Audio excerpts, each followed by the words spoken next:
Broadcasting live from the Business RadioX studios in Phoenix, Arizona, it's time for Phoenix Business Radio, spotlighting the city's best businesses and the people who lead them. Hello and welcome to Phoenix Business Radio, broadcasting live from the Max 6 Entrepreneurial Center right here in Tempe, Arizona, where we help build businesses and connect you with the right people. I love it when we have a full house today, and I can tell because of the smiles and the laughter already that we have the very right group of people here today.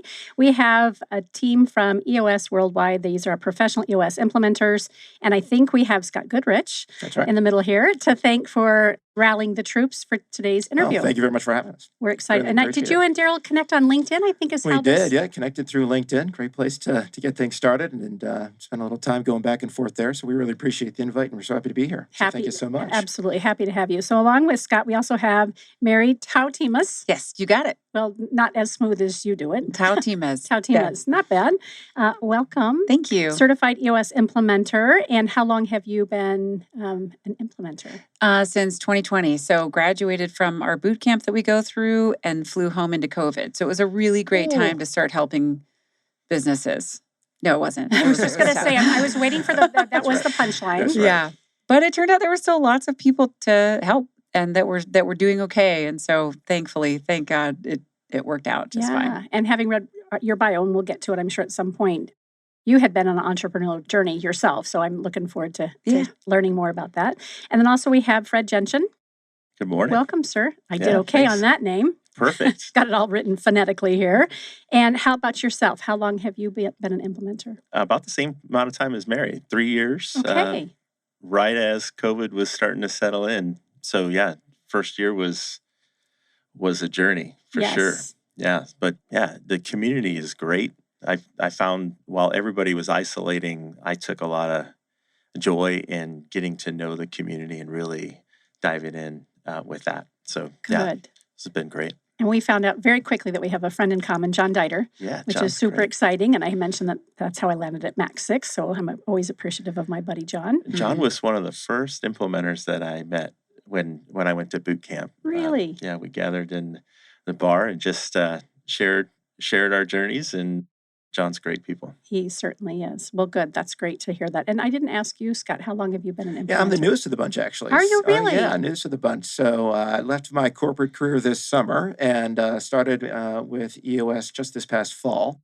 Also a small business owner here in Tempe. I saw that. Franchise owner. Franchise owner. My wife and I own a haircuts and color shop, which is a natural fit for someone Sure. for me. You know, bald guy owns a cuts and color shop, but we own that here in Tempe, just off the campus of ASU. So conveniently located for ASU students, and been doing that now. We are going on it'll be our 7th anniversary this summer.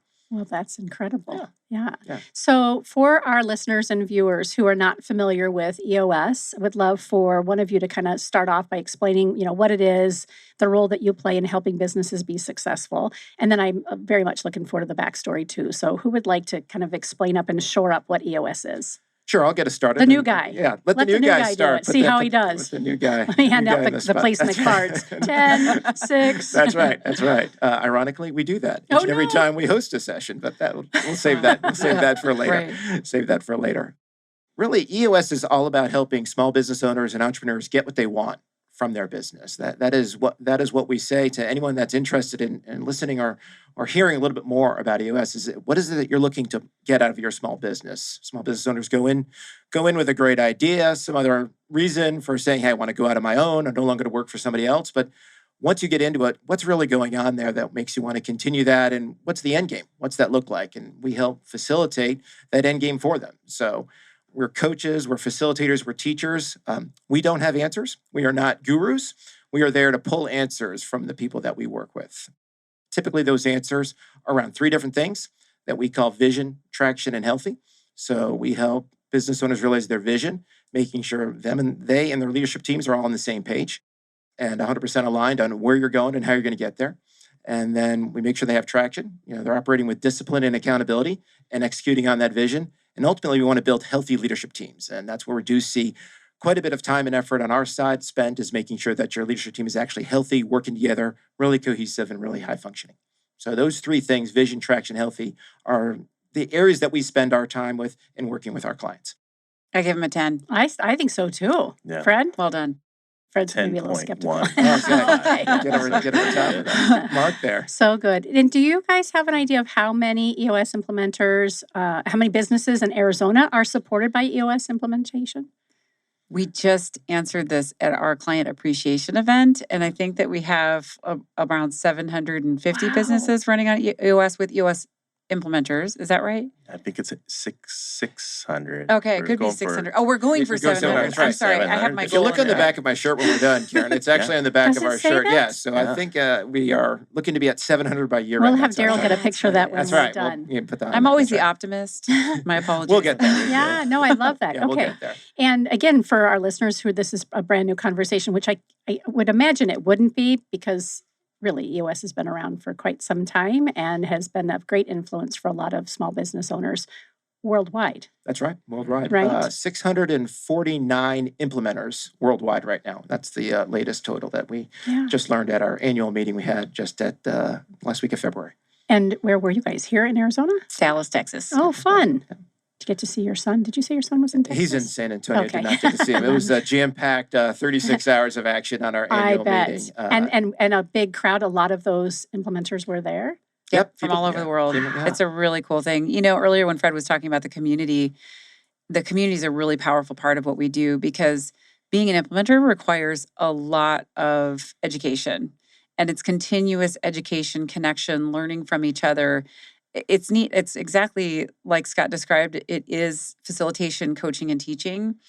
But you're also dealing with all of our messy humanness that shows up in a session room. So we have a very specific system that we're teaching. We all teach the exact same system, and we teach it the exact same way. But what comes up and what comes out of that is really fascinating.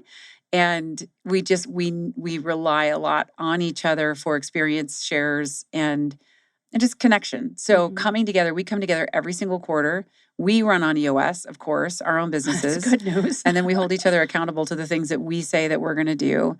So it's a chance to come together to deepen our learning on each of the things that we do. We have, expert implementers that have been doing this with Gino since the very beginning, all the way to where we are. And you do so many sessions, and I think I'm 150 sessions in, and you start seeing patterns. And it starts to get easier and easier the patterns that you see, it's easier and easier as a facilitator to ask the right questions to pull that out. That's our job, is to ask really great questions. We don't always have the answer, and sometimes we're wrong. So that's why we have to be curious and stay curious. And then sort of what comes out is then that's what we have to work with. So we come together in a community to strengthen each other, learn how to do that better and better every single quarter. And I don't know, I just wanted to come back on the community part. It's powerful. Yeah, I'll take it one step further if you don't mind. We actually meet weekly. So just like we encourage our clients to hold a weekly meeting, to hold one another accountable, make sure they're tackling the major issues that are on their plate, which we call our level 10 meeting. We actually do that ourselves. So our entire community gets together every Monday to tackle issues that we're all facing. And it's a great experience share, and just reinforces that idea of community, continuous learning, and really a journey to mastery that we all are part of. And no, we'll never get there. That's why we call it the journey. But it's re-engaging, reinvigorating each and every Monday to hear what's going on out there. And we have a great group of coaches that work with us. And I can just speak as someone who's month 6 or so that I'm in, just to have that as a resource. I'll share one of the stories just to reinforce this community idea. Before I ever decided to do this, I started to make some cold calls. And I just started finding implementers across the US and calling them. Every single implementer called me back and talked to me about how wonderful this is. It's the right choice for you to make. Tell me a little about you. You're a perfect fit. It was an easy decision to make ultimately, because I knew what I was stepping into, because I'd already gotten a taste of it before I'd even started. I love that. What a great way to kind of conclude the conversation around community, which of course we can go back to. I'm not saying we're shutting it down. I've been introduced to it again through John Dieter, and that's been almost 6 years, and have since gone through a handful of trainings with some of the implementers that are here circling in the Max 6 sphere. I'm curious for each of you, how or what attracted you to the EOS model and opportunity, and then of course to invest your time and education to becoming an implementer yourself and helping business owners. Yeah. So somebody just gave you the cue, like, Fred, you're first. So we're going to let you go first. That was Scott, by the way, not me. What attracted me to it, actually, I had a mentor that recommended it to me. In my previous business, I had worked with a lot of technology entrepreneurs, and I found that I had a real knack for helping them to be really successful in their businesses. But one of the trends that I saw as we became friends, as we're walking alongside one another, is that is they are struggling in their marriages and their family life. A lot of them were obsessed with their business, so they're a little bit workaholic, and so even to the detriment of their own health. And so that was really what drew me to that community and wanting to serve that community, because I just saw, hey, there's a better way to do this. We should be able to have great businesses and enjoy building our dream, but also be successful in life as well. And so when that business ended, I got a chance to dedicate myself full time to that work, and I absolutely love it. And I found, we were talking about the community side of things, I found that I work best in a team. Entrepreneurial journey starting for me in the midst of COVID, it was lonely. And so I was really drawn to the community aspect. And so that is clearly one of the best parts about being an EOS implementer is there's a community of 650 folks that are also Lone Rangers in many ways, but also desire to have that community. And so Yeah, not working in a silo. Yeah. Do you each own your own businesses then? So how cool is that, right? That you could technically be considered competitors because you're working in the same backyard. And at the same time, there's a sense of community and sharing and education and joy and camaraderie and seeing everybody be so successful. And I'm a firm believer, clearly you are too, that there's enough business for all of us to go around. So if we can lift each other up as we're doing it, why not? Yeah. Some of Absolutely. these common themes that we talked about, right? And what propelled me is that it seemed like we're all human. We all have our flat sides. We all have our struggles. And so there's so much business just in the Phoenix metro area where we all reside that, there's no reason that we need to be competitive. Well, and something that we ask leadership teams to do, and this is not an easy thing, is we ask them to remove themselves from their seats in their business so that we can then build a structure first, people second approach to their business. Because a lot of times businesses have been built around, well, oh, your sister's not working? Well, bring her over here. Your cousin's not, and then we're like, well, what's she good at? Well, that not only gets us so far. So we're really big, Lencioni talks about right people, right seats. We need to get the right people in the right seats. That's true for us too. So we have an abundance mindset where if someone was to interview Fred and say, I'm interested in you as an EOS implementer, and was to also interview Scott and say, I'd like to get to know you too, what we say is you got to put the right person in the right seat. And we're willing to move ourselves out of the seat to say, you have to do the same thing with us that we're encouraging you to do. And it's hard to do because you have to remove your ego in order to do that. That is not easy to do because we're all hungry. We all want the deal, like whatever it is. Yep. Just like our teams want their seats in their business too. Like they don't want to give that up, but we have to do what's in the best interest of the business. We all do. And part of that is us having an abundance mindset and saying, you got to pick the right EOS implementer. So I think that's an example of we do the same thing. And how did you find your way to it? What our business had reached like every level of external success measurables. We'd hit the 10 million mark. When we'd grown it from like this little teeny tiny insurance agency on 36th Street in Thomas to one of the top most recognized agencies in the nation. And that was, of course, just its own journey and its own story. But we got to a certain point and I thought, we don't know enough. Like, I don't know how to, it just externally, it was like the Wizard of Oz. Everything was Technicolor and beautiful and it's so beautiful to look at from the outside, but we were like the wizard behind the curtain, like trying to keep it all together. We didn't know what we were doing. And so I went to Tony Robbins' Business Mastery. I went to Keith Cunningham 4-day MBA. I went, every podcast, every book. I couldn't consume enough because I'm like, this has been done before. I don't know why I don't have the playbook on this, but this shouldn't hurt so much. Then joined Vistage. That seemed like the next best step, which is a CEO peer group, which I think every entrepreneurial leader, every visionary type, number 1 or 2 of a business should be in. And in Vistage was introduced to EOS, and everyone was kind of speaking the same language. I'm like, what are you guys even talking about? And so got introduced to EOS. I'm like, oh my God. I mean, the hundreds of thousands of dollars we've spent on trying to get to the right system in learning and education, and then finally came across EOS. Now, everything I learned in all of those programs was outstanding, but it wasn't something that my whole leadership team was learning at the same time, and learning it in a way that we're all learning together, and then we're all going into the business and practicing what we learned, and then coming back out and relearning and learning some new stuff and going back in the business. You can't go off to a seminar and come back as an individual leader and then try to communicate with your leadership team with any level of mastery these new things that you're learning, which is why implementation for most of those things, it's good. It's really good. It's going to help you grow as an individual, but the objective is growing as a leadership team and really taking a lot of the weight off of that number one and number two. So when we got into EOS, my dad, who's owned our business, and my twin brother and I were all there, and we weren't sure what was going to happen. We had heard stories about what happens in Focus Day, which is the first session day, which is where we move everyone out of seats. I tell my teams, this is somewhere between playful and terrifying, because we're moving you all out of your seats, and we're going to build the right structure for this business going forward, and then we're going to put people back in seats. And man, like my twin brother and I were like, our egos, we had to like address each other, like, okay, because we both thought we should be in the visionary seat. My dad didn't know where he belonged. And so in that first session day, it became very clear. And it was the team deciding, not all of the history of our family dynamics and roles and all that stuff. So the process, we trust the process, and that put everybody exactly where we were supposed to be. And fast forward, we ultimately sold the business in 2020 for $16 million, which was a phenomenal exit and experience. We were acquired by a phenomenal strategic partner. My brother's still there, just rocking it, and couldn't be happier. My dad got to exit. I got to exit. Now I get to go help other people do the same thing. And it's just powerful.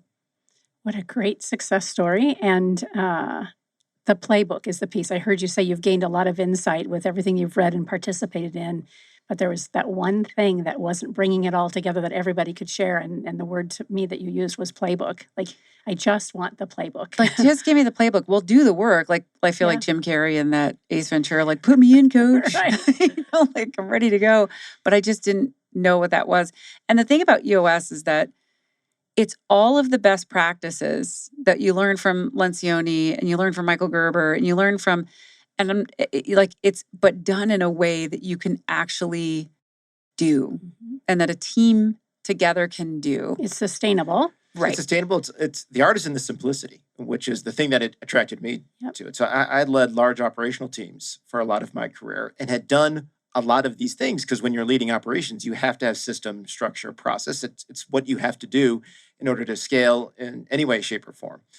My introduction to US, though, and just was really more academic. Started reading the books, get introduced to it in that way. But you're reading and you're going, well, this just makes sense, right? Duh. It just fits my brain.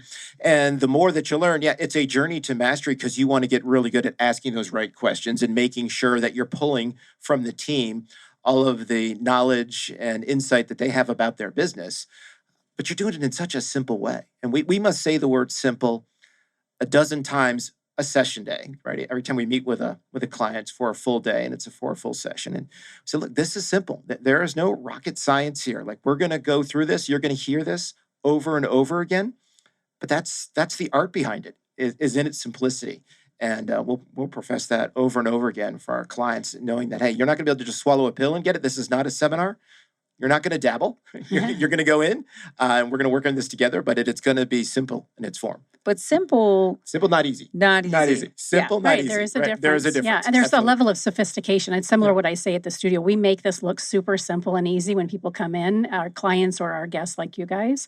And when it has a time for the conversation, like, would you like to come in and do this on a regular basis with us, right, and become a client, and we are your media partner, that's when I share, we've made it look easy, or we've made it look simple, and it's very sophisticated. And here's some of the behind the scenes, which is, the right questions to ask, and making sure people are on the right seats in the bus and at the right time, and all those things, in addition to all the humanity pieces that you spoke to around how it gets kind of crunchy at times, and how do we help people navigate all those other nuances that come into business. So love that. Do each of you serve a little bit of a different target? Who do you work best with? Is it the same answer for each of you? Who is a great client for you?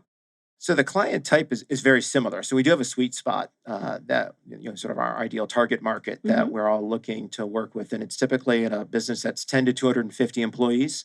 The business is growth oriented in its mindset. So that's the psychographic profiles, that growth oriented, vulnerable, knowing that they need someone to come in and help them get to that next level. They're probably got some frustrations, maybe feeling a little stuck, but really would rather change than stick with the status quo. So that change, growth-oriented, vulnerable mindset is really the right profile.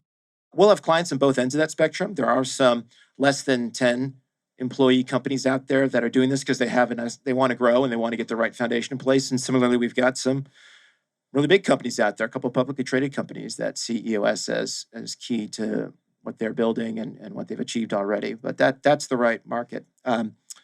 I'll just add one other thing, then I'll turn it over to my colleagues here, is that it really is industry agnostic. It really does not matter. We'll all have clients ranging from a landscaping firm to a law firm to an industrial firm, manufacturing, insurance. It really doesn't matter. If you fit that psychographic profile and you're in that sweet spot, there's something that you will take from your EOS journey. Yeah.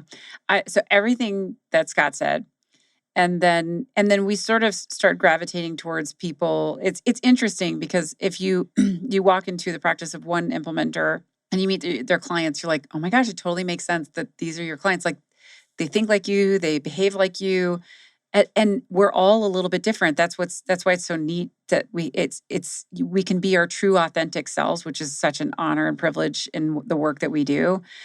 And the people I like to work with, one of my personal core values is it's serious, but it's not that serious. Like this is really hard work and these are really long days. And if we can't have a good time and you're taking yourself so seriously and you want to work with somebody that's like super buttoned up and that's going to like drive you and like whip you, you're going to find a different coach. Like I'm going to hold you accountable and I'm confident, but I'm humbly confident too. I don't pretend to be perfect. I make spelling errors. We write on whiteboards a lot. and I'm like, I tell people like, don't judge my handwriting and don't judge my spelling. Like I'm not perfect, but I'm pretty good at what I do. And I really want to work with people that are humble and that are open and honest and vulnerable. That's the psychographic, but like to have a really good time. And I wrote down, am I allowed to cuss? Are we allowed to cuss? Yes, it's internet radio. So you go for it. I like to work with people that are trying to do really big shit. Yeah. Like if you're trying to, and people that are okay with cussing. And if you're just trying to just make it, or you're just trying to not die, that's not fun for any of us. Like if you want to make a huge impact on the world, that's the people that I really want to work with. And so we start gravitating towards our own individual. It's interesting. There was a religious organization and I'm not particularly religious. So I sent it over to a friend of mine that is more, I'm like, I think this would be more your, like if the team opened a meeting in prayer, that wouldn't be my team. I think, so I'm spiritual, but like it's just, you feel these things and you start getting into your right demographic. There's an element of trust that I'm hearing a theme throughout everything that all three of you have said around just being in this community and serving the greater business community. There's this trust. I get to show up authentically. I know people have my back. I'm going to learn from, other experiences. I can ask the right set of questions so people support me. And in that, right, then of course the universe supports us in getting us the people that we need and the success that we're longing for. Perfectly said. Yeah. I think that's a perfect segue into kind of going back to the healthy team dynamic.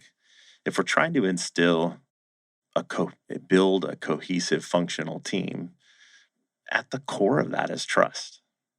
And oftentimes the dysfunction in a team when we're first starting to work with them is the trust level is really, really low. And so we're invited into the mess.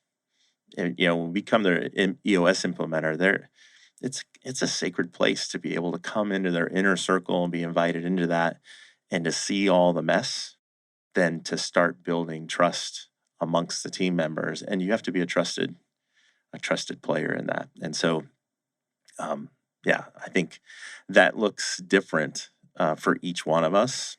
But the type of business, I thought I came from a space where I thought I'd work with a lot of technology companies because that was where I came from. Not at all. I don't think I have had a technology client at this point. I thrive on the variety of the plumbers and the landscapers and the financial services firms. And so it's just amazing to see how it worked out. But it's not so much about the demographic or the business vertical that we serve. It's more about where can we really authentically build trust with the team and be invited into that sacred place with them. Yeah, the first step in our process is a bit of a matchmaking. We're talking about that. But when we first meet with a client, particularly if they approach us, they may invite 2 or 3 different EOS implementers in, and we all do the same thing. So we have a 90-minute conversation with them about their business, about EOS, and the process that they'll go on should they decide to work with EOS. And if they invite 3 different people, they're going to get the same words over the course of that 90 minutes. It is very process driven. But you're going to get Fred or Mary or Scott. You're going to get underneath those words of is course, personality, right. And so that's the experience. matchmaking part. Yeah. So what's the right fit for you? Is it Mary's story that resonates more with you, or is it Fred's story that resonates more with you? And then you'll make the choice. So that trust starts from the very first step in the process, whether we approach you or you approach us. And I think just beginning there and knowing what's going on, where they're hearing the same words, but obviously coming from a different place for each of us. And that matchmaking is really critical to getting off on the right foot. And so that's just step one, but gets us on the journey. Yeah, I also want to say too, we are not salespeople. Like, we're EOS implementers. We're really good at facilitating this process. And so some people are afraid to reach out because they're like, oh no, as soon as I reach out to Scott, I'm going to be on his list and then he's going to hound me. We just don't do that. Like, it's just, we're like, hey, are you still, like, we might follow up once or twice with people. And it's like, hey, I'm not a pest. I don't, like, you, it sounds like something else is going on. I'm here for you when you get back. Like, we really think that either EOS and us is a hell yes, and anything that isn't a hell yes is probably a no. And so, like, dive into it. Like, we do what's called a 90-minute meeting, and it's a free session to do with an EOS implementer to bring this into your leadership team, to have everything just unveiled, like what Scott was just talking about. Here's everything that EOS is. Here's everything that I am. If you want it, great. Like, you know where to find me. And if you don't, that's okay too. It's not weird. Like, I don't know. I don't know how else to describe it, but it's just not weird. Like, I only want to work with people that are hell yes. One of the things we say in EOS is if you have to drag them in, then you're going to have to drag them around. And that's just not fun for anybody. Yeah. So that's kind of our process and sort of next step. That's hell yes, hell no, because in the middle it's just hell. So there's right, no that's it. That's it. Wow, end of interview. That's we can end it right there. That's beautiful. There's a saying, I'm looking at my notes, helping entrepreneurs get what they want from their business. I think we've touched on a little bit, but can you help me better understand what that means? More profit, more control. The pain point of most people is between people and process. Right. And it's usually people. So, some people are like, oh, if it wasn't for the people in this business, this would be so much better. And it's like, you are so stinking lucky to have those people. And they are so stinking lucky to have you. And we just need to figure out what is at the root of this dysfunction. And if we can get to that and we can make this healthy, we can all have the other thing that we all want in our business, which is a lot more fun. This should be fun. This shouldn't be, there's painful and it's hard and it's not easy, but I think when you solve some of those things, you start to have more fun. I'm going to venture to guess, just in my experiences as a consultant and a coach, different, right? Different people, different situations. I often hear, I love the people. I want to stick with this group of people, but then we're lacking in structure. And I know EOS obviously does both, right? So I think as often as we might hear that, these people are driving me crazy, then we have to put the mirror up in front of people sometimes. But anyway, that's a whole nother show. Right. Then if we're already loving the people, then even more rich opportunity to say, let's get the structure and the foundation and the right roles and communication in place. Yeah.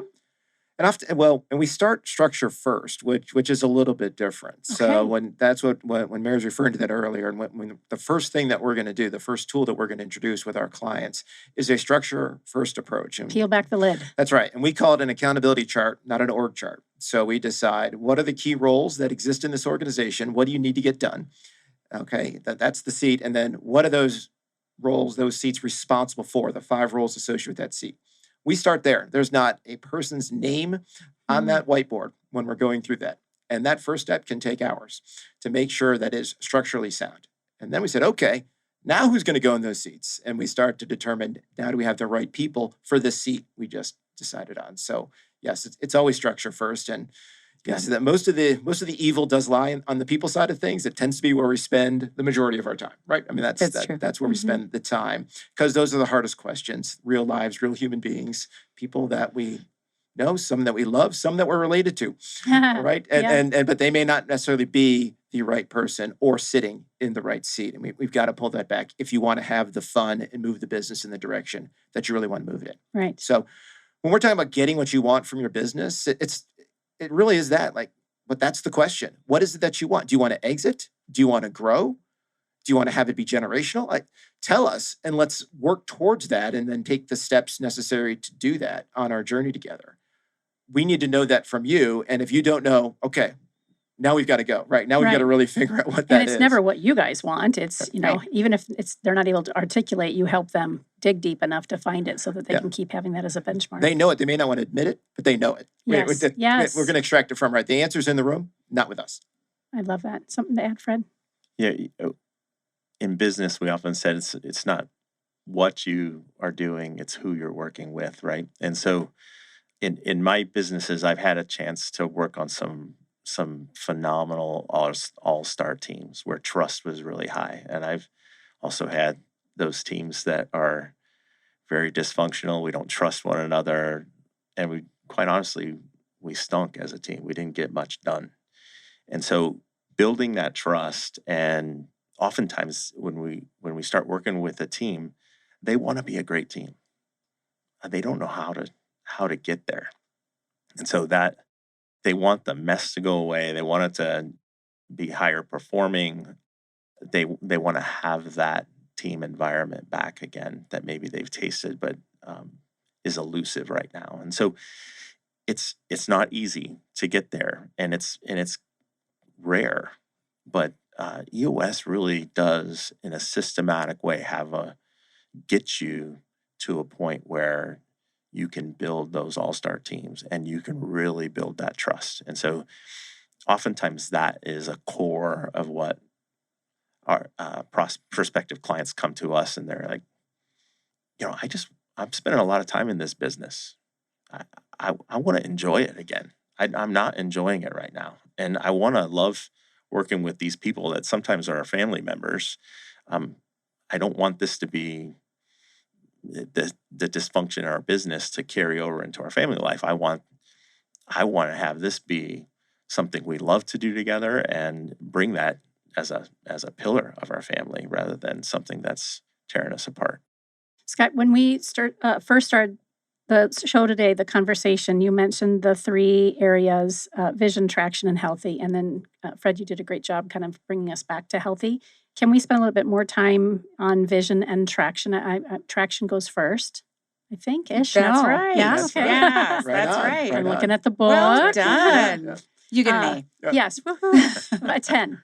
Yes, Put up your 10. 10.1. 10.1. Yes. So talk a little bit about traction and help our listeners and viewers get a feel for, what would traction look like, sound like, feel like, taste like for them. And then we'll also end up with vision as well before we close our show today. Sure, I'll get us started, and then please jump in. So there's 6 components to EOS. So we start with vision. We've talked a lot about people. We haven't spent much time on data, which is the third component, but we actually want to run our businesses on metrics and not by gut instinct, feel, and emotion, which can happen a lot in an entrepreneurial and or family business. Then we go to issues, which is really making sure they're identifying and pulling out all those things that are getting in the way of you getting what you want from your business. Process is the 5th component. We talked about that. And then that traction component is at the bottom of our little circle. And we talk about making sure that we do realize your vision, because vision without traction or execution is really just a hallucination, right? So we want to build that traction. And all of our tools come back together, but the 2 tools that we introduce to really drive home traction, one, we want to be really disciplined in setting targets, whether that's a 90-day target, a 1-year target, 3-year target. And so we're going to work through a process to make sure that over the 90 days, we try to get our clients living 90-day world, right? That's the right way to look at business, because that's the right from a human mindset. Every 90 days, I can refocus. And So we borrow a term from Vern Harnish, sort of popularized by Jim Collins, but we build rocks for our clients. Those rocks are the biggest, most important things they need to get done in the next 90 days. And you'd be really surprised how difficult it can be for a small business to figure out what's the most important thing to do I in would 90 not days. be surprised. Because everything is And important. Daryl's probably right? like looking over my shoulder. Well, like, this happens, right? "Are You got a lot of listening?" things coming on. It's not a lot of employees, so everyone's doing everything. And so making sure that you have your rocks in place, critical. So we start with rocks. And then the second tool that we use to help get traction is something we call the meeting pulse.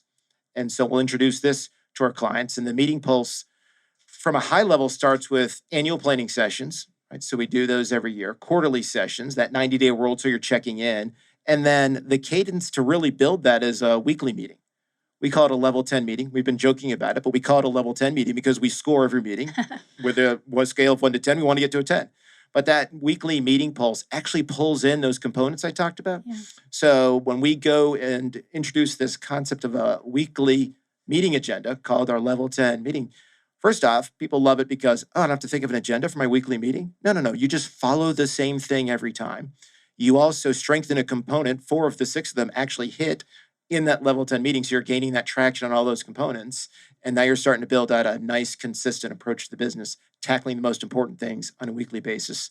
And then you come back to it and quarterly reset those 90-day rocks. So those are just a couple of things that, it all does come back to execution at the end of the day. EOS is about execution. We talk about vision, but we build a foundation, solid base of execution. Mm-hmm. And then, of course, the accountability piece baked in there. Yeah, which when people come in, I mean, I've had teams like within the first 90 days of this process, like leaders leave because it's the first time that they're like, I see the accountability coming, and they don't like accountability. And that just addresses like just following the process and just doing everything that Scott just described. And everything about EOS is about accountability. 100% of it is everything you just described. Every component just really helps us be crystal clear. Are people getting the right things done in whatever order and cadence and number that should be? But the people that are supposed to be here that are going to make that rock star, high trust, high performance team are going to love this. They love it. They're like, oh, finally some direction, finally some accountability. Like I've been wanting you to notice the things that I do really well. So the right people love this and they're excited about it.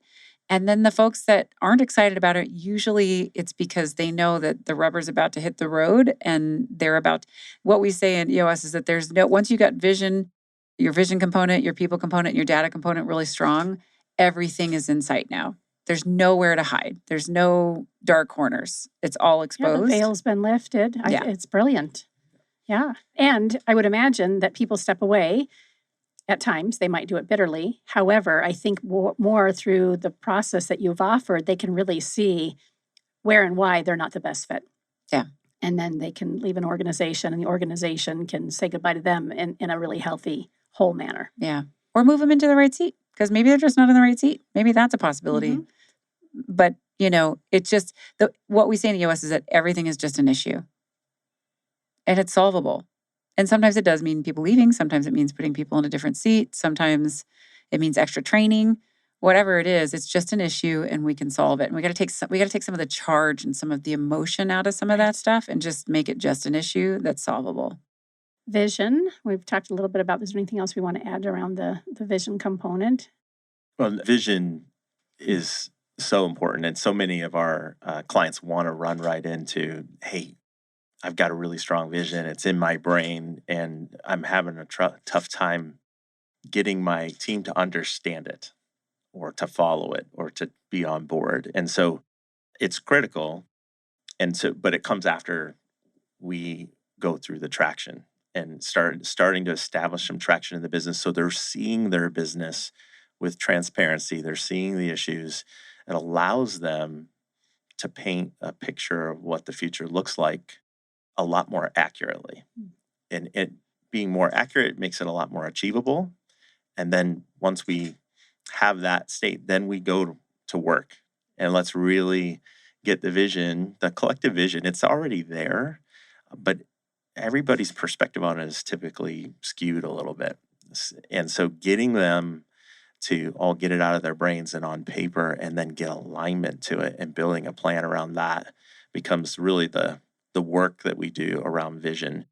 And it's super exciting. That's where the teams the light bulbs start going off, and they start really getting inspired to be on board and be part of this. And so it's crucial that we get there quick, that we can start harnessing that energy for the team.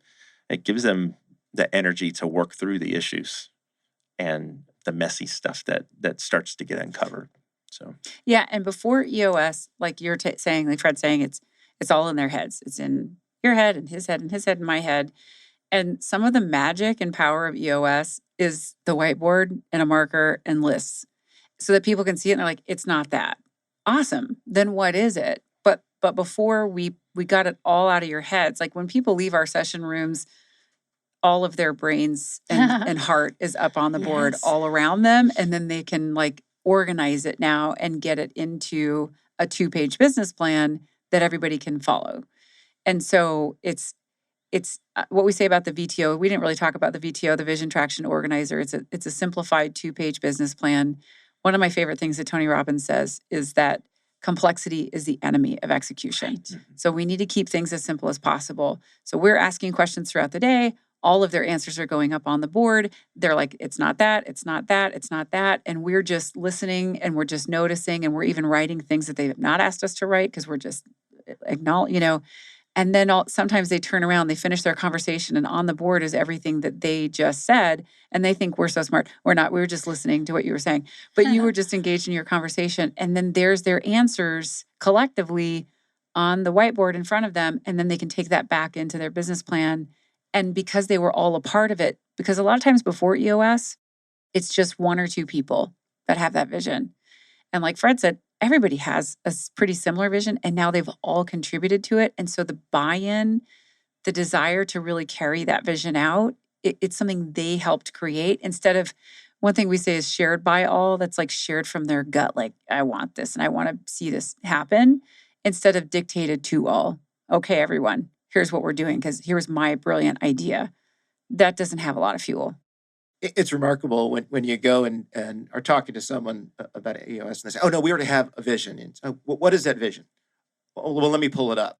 It's not coming from inside. It's what they thought they should write down on a piece of paper, maybe put on a wall, right? It's not necessarily being lived by anyone in the organization. It may or may not have come from the founders inside their brain and put on paper. I just had a client I was working with, and she was like, oh, yeah, here's our vision. I've almost got it memorized. I'm like, what are you talking about? Like, let's get this thing whittled down. And we spent an hour and a half going to the whiteboard, putting it all. And she goes, oh, no, it's just that. I said, oh, those 3 words? Yeah. Okay. Now we're getting somewhere, because now that's easy to remember, and it becomes a tool for you to attract the right people. It's a living conversation. It's a living document. It's funny, when we were met in the lobby, I'd mentioned that just yesterday I was sitting in a board meeting for a nonprofit I sit on, and it was recommended by somebody outside of the sphere that we need a strategic plan. We do, but the founder's executive director, her greatest concern is that it's going to be this 60 to 70 page document that gets shoved in a drawer. And after hours and hours or weeks and weeks and months of putting it together, that it's not ever going to be implemented. It's not going to be the guide or that playbook.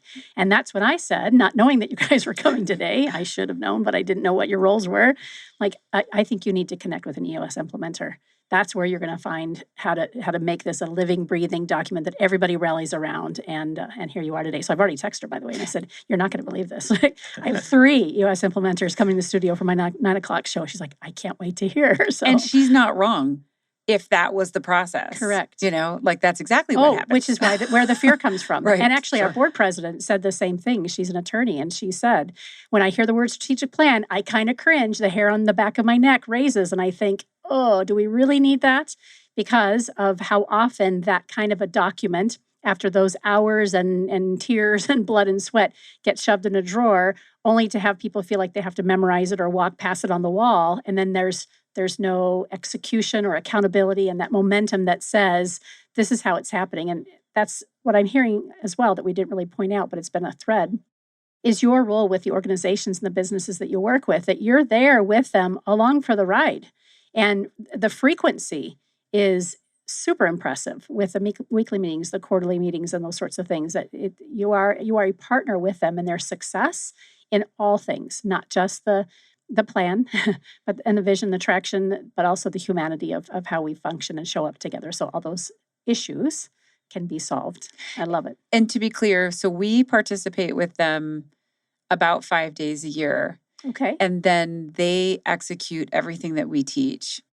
I just want to make sure I love that that's clarification. Yeah, Thank you. because one of the things that we don't do is we don't consider ourselves consultants, and we don't come into your business and make you dependent on us. Good. And we feel that well, it doesn't matter what other organizations do. What we believe in is independence. We believe that if we can teach you, and you're going to skin your knees the first 30 days, 60 days, 90 days, it's not going to be perfect. And we as adults are so hard at learning new things because we just think we should be perfect out of the gate.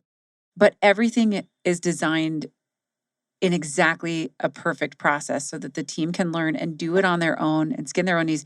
And then our goal is to work our way out of the business. So our average engagement is 2 years. Love it. Some people keep us around longer because they just enjoy that external accountability. It's a lot less expensive than a board of directors to have an EOS implementer, someone who's coming in and holding that visionary or that, that number one, number two accountable for the things they said they were going to do. But our mission is to teach a system and to get people proficient at it and then move on. And perfect clarity. Thank you. I did not want to mislead. That's ideal.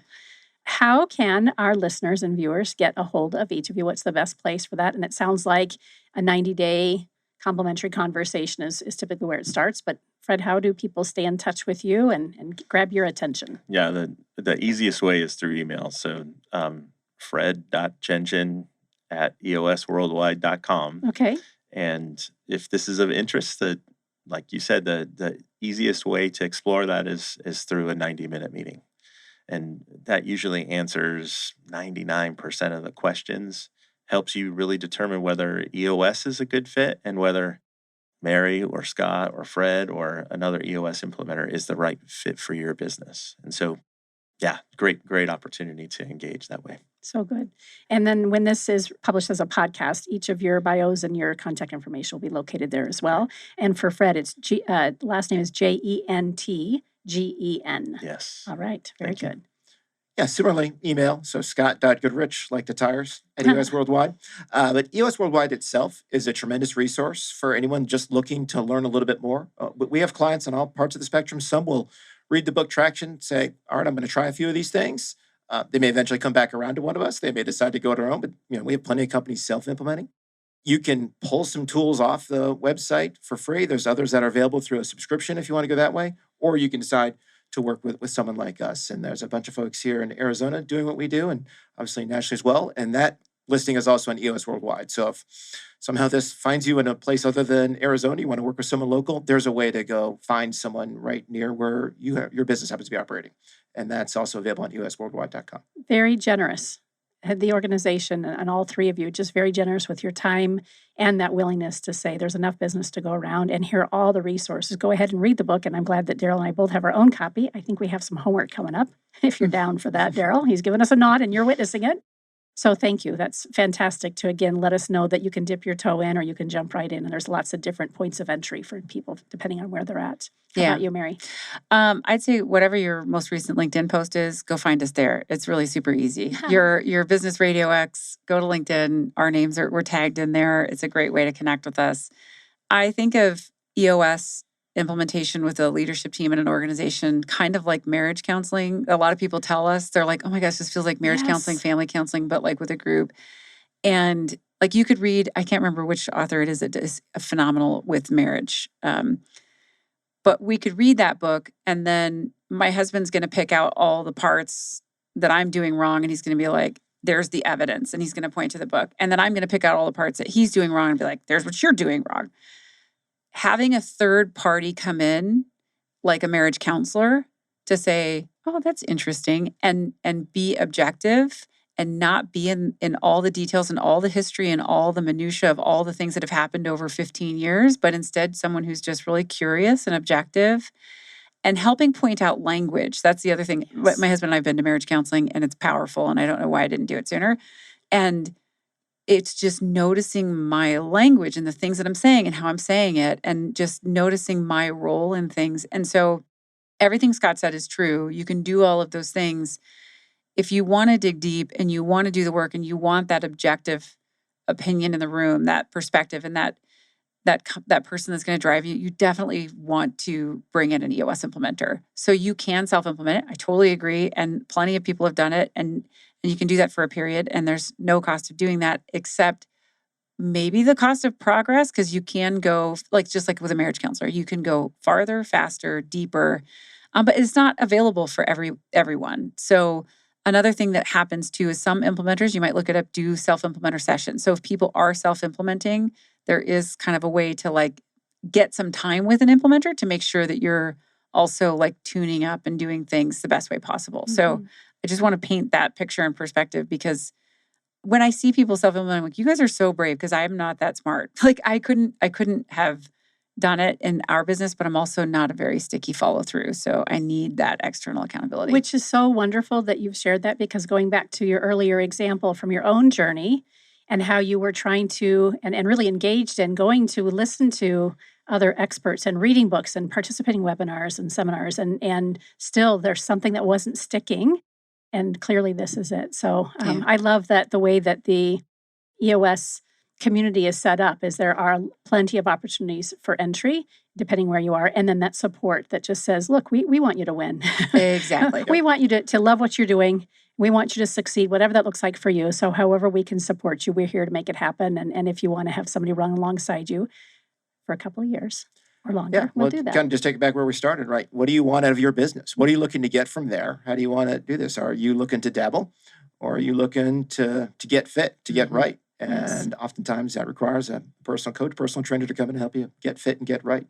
So, but you need to know what you want from your business, and then we'll talk about it. And we'll help you get serious about it. Right. Absolutely. Yeah, good. It was really a pleasure to meet and connect with each of you today. I want to, again, thank you for your time and expertise and willingness to just share from your hearts your own experiences, in addition to how you've been of great service to other businesses and, of course, going forward in the future. So thank you for that. Thank you. Yeah. Thanks you. for the opportunity. Absolutely. You've been listening to Phoenix Business Radio, broadcasting live from the Max 6 Entrepreneurial Center. Some media leans left, some lean right, and we lean business. Until next time, I'm Karen Nowicki. Thanks for listening.